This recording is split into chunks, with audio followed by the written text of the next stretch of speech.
Hi everybody, we're going to continue reading Who Let the Gods Out. We're going to pick up from chapter 8. If you remember from the last chapter, a lot happened. Virgo and Elliot went down under Stonehenge.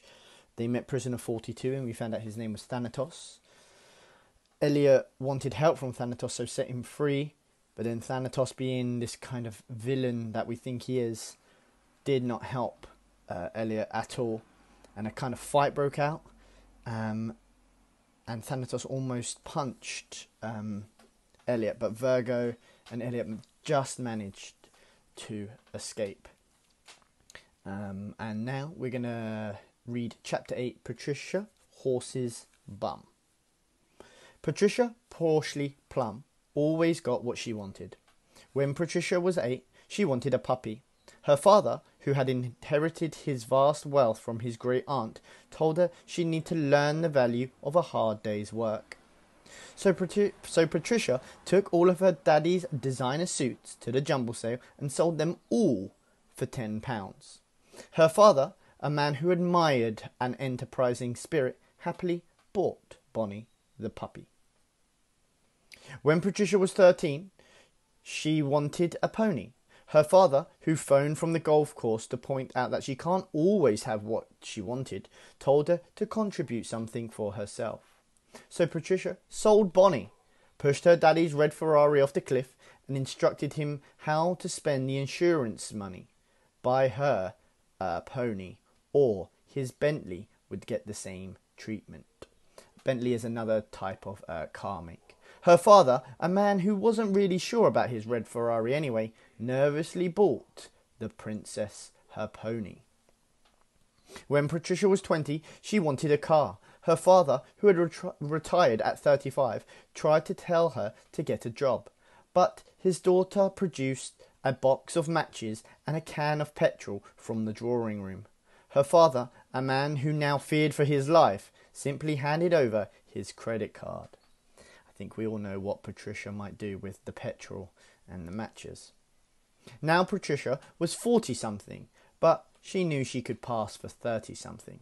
She wanted Home Farm. If you remember, that's where Elliot and his mum Josie live. That vile farmhouse needed to be squished and the shed bulldozed, but it did sit on a valuable piece of land and it was ripe for development. Patricia could build dozens of overpriced houses on a plot of land and make a fortune. If only she could make Josie Hooper see sense. But her repugnant boy Elliot wouldn't let her anywhere near his mother, and Patricia was running out of patience. Patricia Porcely Plum was not getting what she wanted, and for her it was unacceptable. Like anyone who has too much, Patricia had no sympathy for those who didn't have enough. She loathed poor people. Patricia treated poverty like most people treat a nasty stomach bug, a horribly catchy affliction that necessitated plenty of hand washing. Besides, poor people only had themselves to blame. If you couldn't look after your money, you didn't deserve to keep it, and which left plenty more for her. Doesn't really sound like Patricia is the nicest person. Patricia knew those ghastly Hoopers were poorer than unemployed church mice. What made the situation even more intolerable was the fact that Patricia knew something was going on. She didn't believe Elliot's excuses for 1 minute, and she was determined to get her hands on Home Farm, and that £20 the little blighter had stolen from her. Patricia Porcely Plum might have deluded herself into thinking that she could pass for 37, but she wasn't stupid. Something was definitely up. She just needed to find out what it was. For most people, they would have given up a long time ago. She had been told many times that Home Farm was not for sale, and that should have been the end of it. But Patricia Porcely Plum wasn't like most people, and she wasn't especially normal. Giving up hadn't won her the Pony Princess Rider of the Year, although giving all the other competitors food poisoning sure had helped. And she wasn't about to give up now. Patricia Porcely Plum had waited long enough. So when Patricia saw Elliot leave Home Farm early Saturday morning with a silver-haired girl, she decided to make her move, and it was time. "When the opportunity knocks, you answer the door," were her father's famous last words before he died. Or, at least, she assumed he was dead. She hadn't seen him since the day she claimed he had gone crazy, stuck him in a home, and taken all his money. There was no time like the present, especially since her electricity seemed to be playing up this morning. Patricia Porceley Plum had decided today was the perfect opportunity to get what she had always wanted. Armed with a homemade Victoria sponge, the moment Elliot was out of sight, Patricia made her way up the stupid path to Home Farm. As she knocked gently on the door, she imagined destroying that path with a pickaxe. "Cooey! Josiekins! It's Patricia!" she chirped like a canary on candy floss. "Fancy a cuppa?" The door opened a fraction, with Josie Hooper's delicate face peeking out. "Hello, pumpkin," gushed Patricia, with the least sincere smile on her face. "Shall we have a slice of cakey?" The mind is a complex machine, and although Josie's day-to-day memory had gotten a bit worse, her long-term memory was as clear as a spring morning. So despite Elliot's warning never to answer the door to anyone, Josie thought nothing of admitting her long-standing neighbour inside. "Hello, Mrs. Horse's Bum," she said cheerily. "Do come in." Even without the insult, Patricia thought Josie looked dreadful. She hadn't seen her for months, but really, the woman was aging horribly. That's what happens when you didn't spend your money on expensive beauty creams that were packed with this, that, and the other to keep your skin firm. And Josie wasn't even dressed, shuffling around in her dressing gown. Had the woman no shame? Of course not. She was poor. Poor people were, of course, very, very lazy. This Patricia woman is very, very rude and not very kind. Patricia entered the cosy sanctuary which was Home Farm. As she looked around the cherished home, stuffed with joyful mementos of all the Hoopers who had lived before there, she happily pictured it being bulldozed to the ground. She might even take a swing at the building herself first. "Can I get you a cup of tea?" Josie asked kindly, ushering her guests into the kitchen. "How lovely, dear," said Patricia, offering Josie the sponge cake. "Oh, thank you," said Josie, as her neighbour sat warily at the kitchen table, wishing that she could run an antibacterial wipe over the seat first, or that her cleaner could do it for her. "So, would you like a cup of tea?" Yes, I would.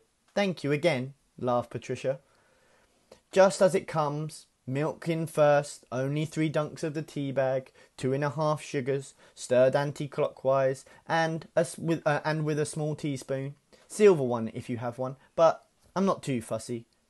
"Oh, right," said Josie, looking confused as she put on the kettle. "Thank you for the cake. Ellie will be so pleased with this."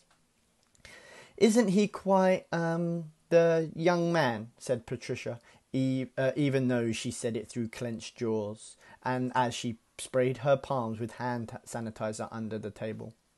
"Oh yes, he's wonderful," beamed Josie. "He takes such good care of me. He's such a gift." "Let's hope you kept the receipt for that gift," muttered Patricia as she looked out over the neglected fields through the window.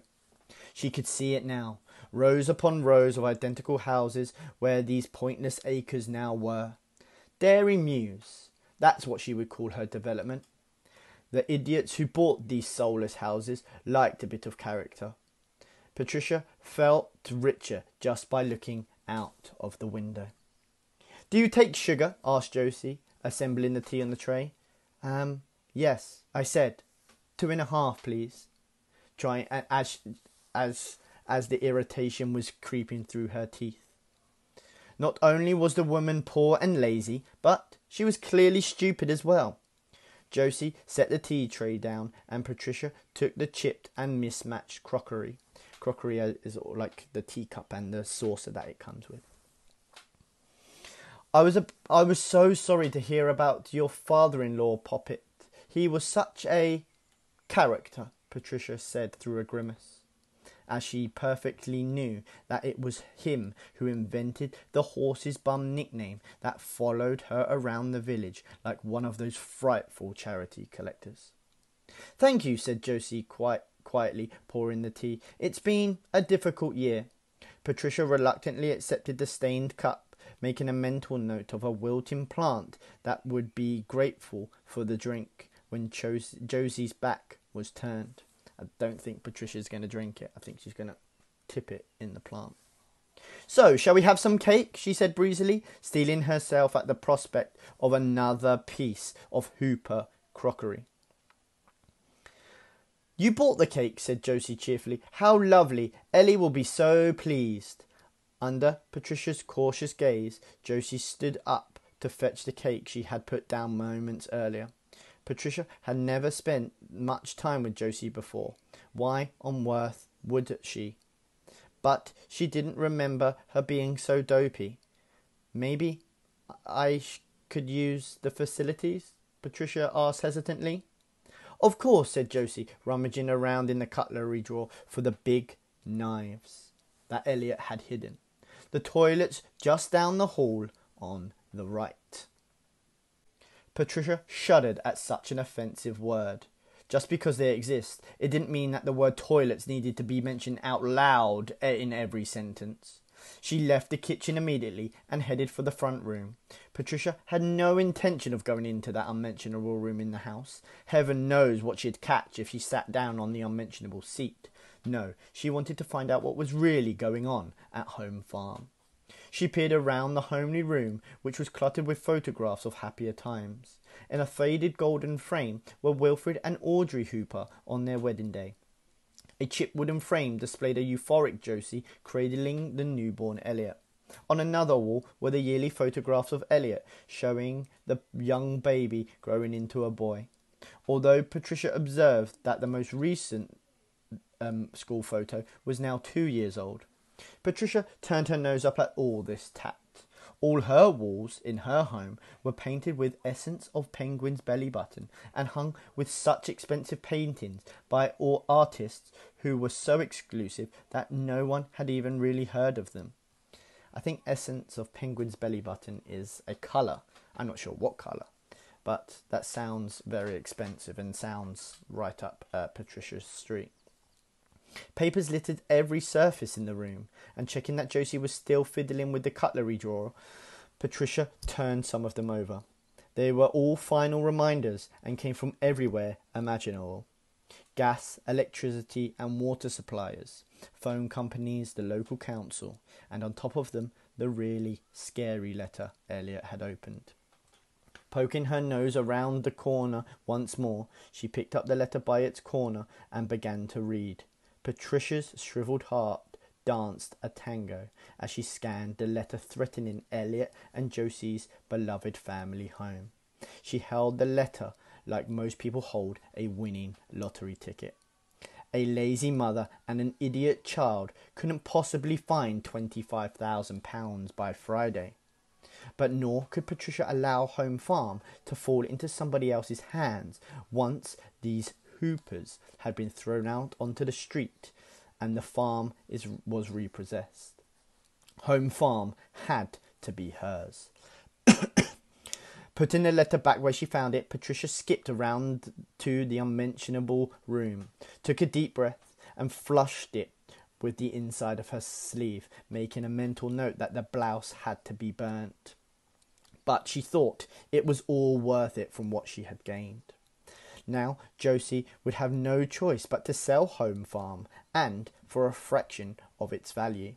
She swaggered back into the kitchen with a smile on her face that could carve ice. But Josie wasn't there. Patricia peered out of the back door to see Elliot's mother in the vegetable patch, gardening, pulling up all of the weeds. Muffin Tops, your tea is getting cold," Patricia shrieked. Josie looked up from her work and smiled warmly at the neighbour as she rose to her feet and brushed the soil off her dressing gown. "Oh, hello, Mrs. Porcely Plum.